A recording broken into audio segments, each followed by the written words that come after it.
শুধুই কৃষক ভাই ও খামারি ভাই বন্ধুগণ, শুরুতে সবাইকে জানাই আবারও নন্দী টিভি ইউটিউব চ্যানেলের পক্ষ থেকে অনেক অনেক শুভেচ্ছা ও অভিনন্দন।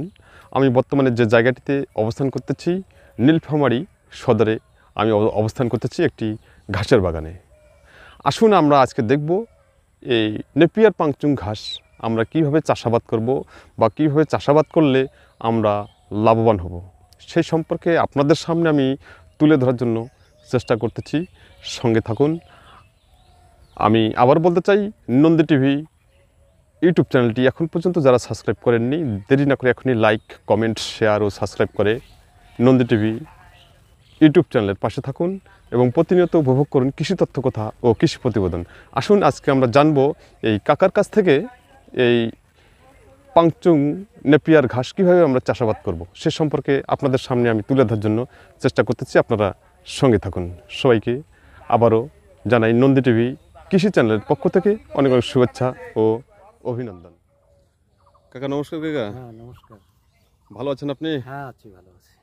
তো শুরুতেই আপনাকে জানাই নন্দী টিভি ইউটিউব চ্যানেলের পক্ষ থেকে অনেক অনেক শুভেচ্ছা ও অভিনন্দন। তো আজকে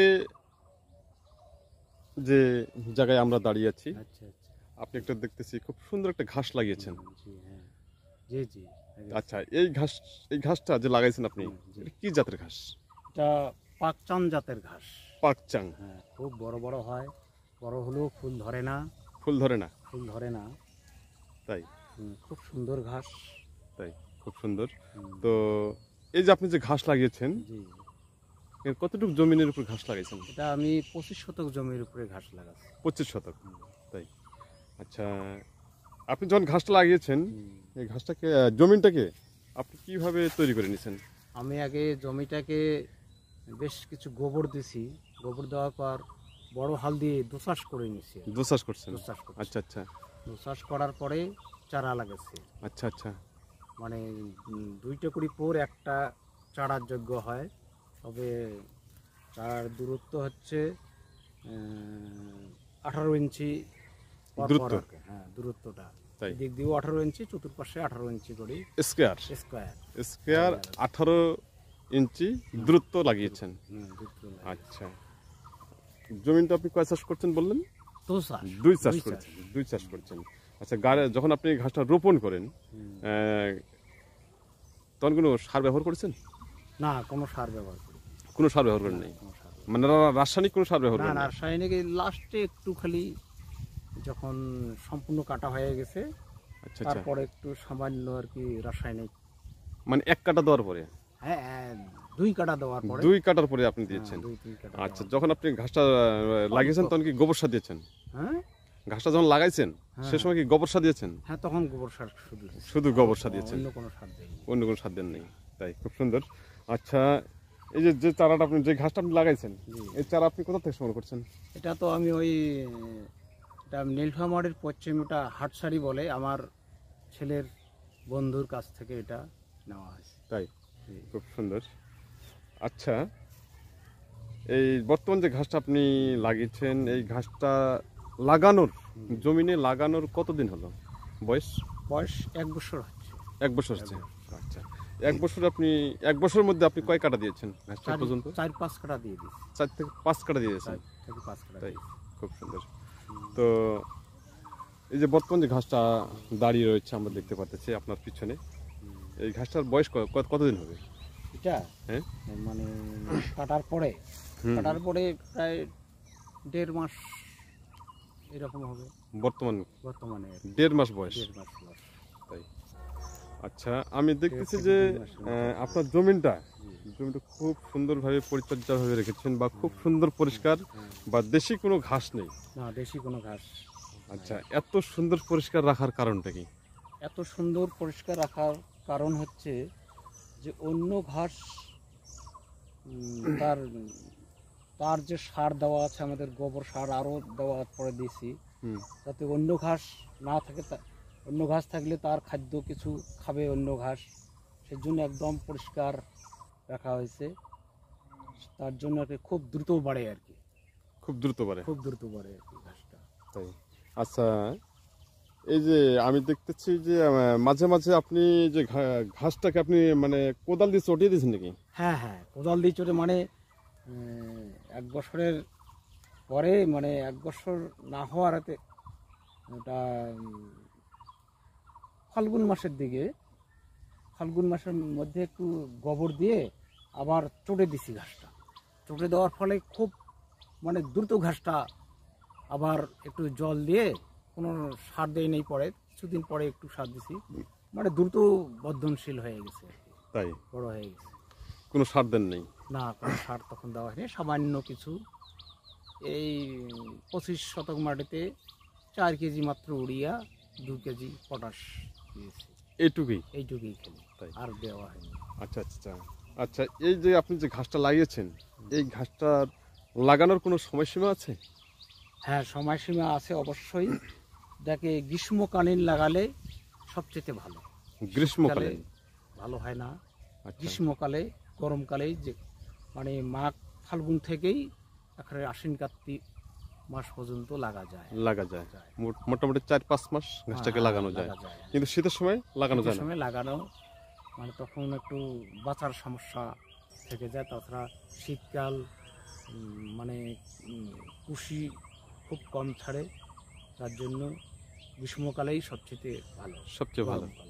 তাই, তার কারণে শীতের সময় কোনো ঘাস বাড়তে চায় বা যে কোনো ক্ষেত ভালো হতে চায় না। না। তাই খুব সুন্দর অভিজ্ঞতা আপনার। হুম। তো এই যে আপনি তো কৃষিকাজই করেন তো না, তাই না? হ্যাঁ, কৃষিকাজই করি। কৃষিকাজই করেন, খুব সুন্দর। তো এই যে আপনি যে ঘাসটা যে লাগিয়েছেন, 25 শতক মাটির উপরে ঘাসটা আছে। জি। আচ্ছা, আপনি এই ঘাস লাগার উদ্যোগটা আপনি কিভাবে নিলেন? ও, ঘাস এর লাগা। আগে তো আপনি চাষ করেন নাই? হ্যাঁ, এর আগে তো আপনি চাষ করেন নাই? না, এর আগে চাষ করিনি। আচ্ছা, তাহলে আপনি এই উদ্যোগ কিভাবে নিলেন?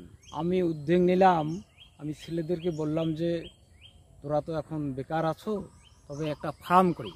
আচ্ছা আচ্ছা ছেলের উদ্যোগে একটা আমি ছাগলের ফার্মের জন্য প্রস্তুতি নিলাম। আচ্ছা। প্রস্তুতি নেওয়া কিছুদিন পরে আর কি ছেলেগুলা সব বাইরে চলে গেল। বাইরে চলে গেল? হ্যাঁ, বাইরে চলে গেল।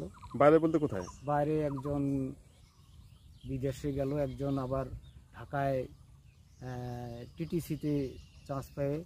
এখন আমরা এখন 2 মানুষ মানে বাড়িতে। এখন আমরা কিভাবে কি করি, সেই জন্য আমরা এখন ঘাসগুলোকে বিক্রি করার চেষ্টা করতেছি। বিক্রি করবেন? হ্যাঁ, বিক্রি করে দেবো। তাই, তাহলে আপনি যে খামার করার জন্য যে আপনি পরিচিতি নিয়েছেন, হ্যাঁ সেটা কি বাতিল করলেন? হ্যাঁ, এখন বর্তমান বাতিল করছেন? বাতিল ছাড়া কোনো উপায় নেই। আমরা শুধু 2 জনেই বাড়িতে, স্বামী স্ত্রী। আমিও খুব একটা চলতে পারি না। আচ্ছা আচ্ছা, ছেলে দুটো হলো বাইরে চলে গেল। খুব সুন্দর। আচ্ছা, এই যে 25 শতক, মানে বউটাও সবাই চলে গেল, আমরা শুধু 2 জনেই। তাই, খুব সুন্দর। তো বর্তমান যে ঘাস 25 শতক মাটির উপর যে ঘাসটা রয়েছে, এখানে শুধু এক জাতেরই ঘাস আছে না আর অন্য জাতের ঘাস না, আছে? এক জাতেরই ঘাস আছে। এক জাতেরই ঘাস আছে, জাতেরই আছে। তাই। আচ্ছা, এই ঘাসটার কোনো আপনার এই রোগবালাই হচ্ছে কি? না, রোগবালাই হয় না। এই ঘাসের কোনো রোগবালাই নেই। তবে একটা জিনিস আছে যে বর্ষাকালে আমরা কিন্তু এই জমিগুলা কিন্তু একটু দোআঁশ মাটি। দোআঁশ মাটিতে কিন্তু ঘাস একটু ভালো হয়, আবার খারাপও হয়। বর্ষার সময় যদি জল লাগে দোআঁশ মাটি, তাহলে কিন্তু ঘাস পচে যাওয়ার সম্ভাবনাটা বেশি। যাতে ঘাসে জল লাগে না। আবার যদি ঘাসটা কাটতেও হয়, তাহলে তারপরেও 6 ইঞ্চি উপরে কাটতে হবে। মাটি থেকে 6 ইঞ্চি উপরে কাটতে হবে। তা না হলে যদি গোড়ায় কাটো, তাহলে কিন্তু ঘাসটা পচে যাবে, বর্ষার কারণে পচে যাবে। তাই, হ্যাঁ। তবে বর্ষার সময় উপরেই কাটাই ভালো। আর খরার সময় গোড়ে কাটলেও কোনো সমস্যা হয় না। তার জন্য আকাশের বৃষ্টি নাই, তার জন্য কোনো সমস্যা হয় না। আচ্ছা, এই ঘাসে কোন কোন সময় সেচ দিতে হয়? এটা যখন দেখা যায় যে ফাল্গুন মাসের দিক, মানে মাটি শুকিয়ে যায়, মানে যখনই মাটি শুকিয়ে যায় তখনই একটু সেচ দিলে ভালো হয়। তাই, তার সাথে কি সার দিতে হয়? যদি জমি খুব উর্বরতা না থাকে, তাহলে কিছু সার দিলে ভালো হয়। আমি কিন্তু জমি খুব আমাদের উর্বরতা, যার কারণে আমি রাসায়নিক সার ওই 1 বছরের মধ্যে মাত্র 4 কেজি ইউরিয়া 2 কেজি পটাশ দিয়েছিলাম। এই এক বছরের 1 মধ্যে? বছরের মধ্যে। তাই। আচ্ছা, আমি দেখতেছি যে জমিটাতে মানে কিছু কিছু জায়গায় দেখতেছি গোবর সার এখনো হ্যাঁ। পড়ে আছে। হ্যাঁ আচ্ছা, এই গোবর সার কি আপনি ঘাস লাগানোর পর কি গোবর সার দিয়েছেন? হ্যাঁ, এই ঘাস লাগানোর পরেও আমি 1 বছর না 6-7 মাসের মাথায় গোবর সার দিছি। গোবর সার দিয়ে চটে দিছি আর কি। আচ্ছা, এই গোবর সারটা আপনি কিভাবে দিলেন? মানে গোড়া কাটা সমস্ত শেষ হয়ে গেছে। শেষ হয়ে গেল। হ্যাঁ, শেষ হয়ে গেলে যখন গেল তখন গোবর সার দিয়ে তখন আমি একটু চটে দিলাম। আচ্ছা আচ্ছা আচ্ছা, চটে দিলে একটু শুকার পরে তারপরে জল ভরে দিলাম। জল ঢুকে দিলেন। হ্যাঁ, জল ঢোকার পরে দেখলেন যে ঘাস খুব দ্রুত বর্ধনশীল হচ্ছে, বাড়ছে। আচ্ছা আচ্ছা, এই ঘাসের জন্য কোন সার উপযোগী বেশি ভালো? ঘাসের জন্য আমি যেটা দিছি সেটা হচ্ছে সামান্য কিছু ইউরিয়া এবং পটাশ। পটাশ। অন্যান্য কেউ আমাকে বলতেছে যে ইয়া সার দেন, ডিএবি সার। ডিএপি? তবে আমি ডিএবি সারও দেইনি, শুধু ওই সামান্য 25 শতকের মাটিতে 4 কেজি ইউরিয়া আর এই 2 কেজি পটাশ সেই শুধু দিছি, তাই, আর দেইনি। খুব সুন্দর। আচ্ছা, বর্তমানে যে আপনি যে ঘাসটা লাগিয়েছেন বা বর্তমান যে ঘাসটা দাঁড়িয়েছে আপনার জমিনে, আচ্ছা, এই ঘাসটা কি এখন তো আপনি বিক্রি করবেন নাকি? হ্যাঁ, এই ঘাসটা বিক্রি করে দেবো। তাই, খুব এই সুন্দর। ঘাসটা, এবং যদি কেউ কাটিং নেয়, হুম। গোড়াটা কাটিং করা যাবে, 2টা পোর মিলে একটা হবে। সেটা হয়তো যদি আসেন তাহলে আমি কুড়াসহ মানে কাটিংটা বিক্রি করে দিয়ে দেবো। মানে সম্পূর্ণ কাটিং, ঘাসটাই বা সম্পূর্ণ ঘাসটা কাটিং সব বিক্রি করবেন? হ্যাঁ, কাটিংটা বিক্রি করবো আর কি। মানে মুড়া তো থেকে যাবে, আচ্ছা আচ্ছা আচ্ছা ঘাসেতে কিন্তু মানে 5-6 বার কাটলে অনেক টাকা হয়। আচ্ছা আচ্ছা আচ্ছা বাড়িতে কিছু 2-4টা ইয়াও আছে আর কি। আচ্ছা, আপনি কাটিং বিক্রি করবেন, কাটিং এর সাথে কি আপনি কি ঘাসটাকে বিক্রি করবেন? এই হ্যাঁ, ঘাসটা, যদি ঘাসটা নিতে চায় কেউ, ঘাসটাও বিক্রি করা যাবে। ঘাসটা বিক্রি করা যাবে, যেহেতু আপনার বর্তমানে গরু নেই। হ্যাঁ, গরু নেই, হ্যাঁ, ঘাসটাই বিক্রি করা। তাই। আচ্ছা, এই যে তাহলে আপনি যে ঘাস যে বিক্রি করবেন, আপনি এটা কি হিসেবে বিক্রি করতে চাচ্ছেন? আমরা ঘাস বিক্রি করতেছি মানে এই মানে এই আঠি আঠি পরিমাণ হিসাবে? আর কি। হ্যাঁ, আঠি হিসাবে? আঠি হিসাবে আর কি। তাই। আচ্ছা, ঘাস আমি তো কাটতে পারি না, যারা ঘাস নিতে আসে তারাই কাটিয়ে নিয়ে যায়, তারাই আমাকে পয়সা দেয়। প্রতি আঠি 10 টাকা করে বিক্রি। 10 টাকা বিক্রি করে? আচ্ছা আচ্ছা আচ্ছা, যদি কোনো ভাই আপনার কাছে সম্পূর্ণ জমিটা ডাক নেয় বা নিতে যদি চায়, কোনো খামারি ভাই, কোনো কৃষক ভাই, তাহলে আপনি সেই হিসেবে কি বিক্রি করবেন? যে 25 শতক মাটি আপনার ডাক নিলাম আমি। একজন অবশ্য ডাক নিতে চেয়েছিল, কিন্তু আমি না করেছি। কেন না করলেন? না করলাম যে আমিও কিছু হয়তো পুষবো, হয়তো ছেলেরা কিন্তু ইয়া করতে দিচ্ছে না, হয়তো ভবিষ্যতে ঘাসটা মারি ফেলবো। তবে দাগ নিতে চাচ্ছে একজন 25 শতক মাটি 30,000 টাকা দিতে চাচ্ছে। 30,000 টাকা কি বছর? বছর 30,000 তাতে টাকা কিন্তু বছর? আমাদের লাভ হবে না। লাভ হবে না? লাভ হবে না, তবে অন্য ফসল করলে বেশি লাভ হবে। বেশি হবে। তাই। আর ঘাসটা থাকলেও অবশ্য বিক্রি করলেও লাভ হবে ওই রকমই। তাই। আচ্ছা, বর্তমানে যে আপনি যে ঘাসটা বিক্রি করার জন্য যে উদ্যোগ নিয়েছেন বা আলোচনা চলতেছে, তো কোনো কৃষক ভাই বা কোনো খামারি ভাই যদি আপনার কাছ থেকে এই ঘাস ক্রয় করতে চায়, তাহলে আমরা আপনার সঙ্গে কিভাবে যোগাযোগ করব? আমাদের মোবাইল নাম্বার আছে, এভাবেই যোগাযোগ করেন। মোবাইল নাম্বারে যোগাযোগ করব? তাই। তো আপনার নাম্বারটা একটু বলেন। আমার নাম্বারটা তো আমি বলতেই পারি না, মুখস্থ নাই? মুখস্থ নেই। আচ্ছা, তাহলে আমি আপনার নাম্বারটা আমি স্ক্রিনে দিয়ে দেবো। আচ্ছা আচ্ছা, স্ক্রিনে আপনার সঙ্গে যারা ঘাস নেওয়ার জন্য আগ্রহী, আচ্ছা অবশ্যই তারা আপনার সঙ্গে যোগাযোগ করবে। আচ্ছা, এই যে আপনি যে ঘাস লাগিয়েছেন, এত সুন্দর করে ঘাস লাগিয়েছেন, খুব ভালো লাগতেছে দেখে। আচ্ছা, আপনার মতো করে যদি কোনো কৃষক ভাই, কোনো খামারি ভাই ঘাস লাগাতে চায়, তাদের উদ্দেশ্যে যদি আপনি যদি কিছু বলেন বা যদি কোনো উপদেশ দেন, খুব ভালো হয়। যদি কেউ ঘাস লাগায়, যদি তার একটু উঁচু জমি খুবই দরকার, যদি দোআঁশ মাটি না হয়, যদি বালু মাটি হয়, বালু মাটিও ভালো, দোআঁশ মাটি, তবে উঁচু লাগবে, জমিটা উঁচু লাগবে। হ্যাঁ, জমিটা উঁচু লাগবে, যাতে কোনো ক্রমে জল জমে না। আচ্ছা আচ্ছা, সেই রকম জমিতে লাগাতে হবে। তাতে কিন্তু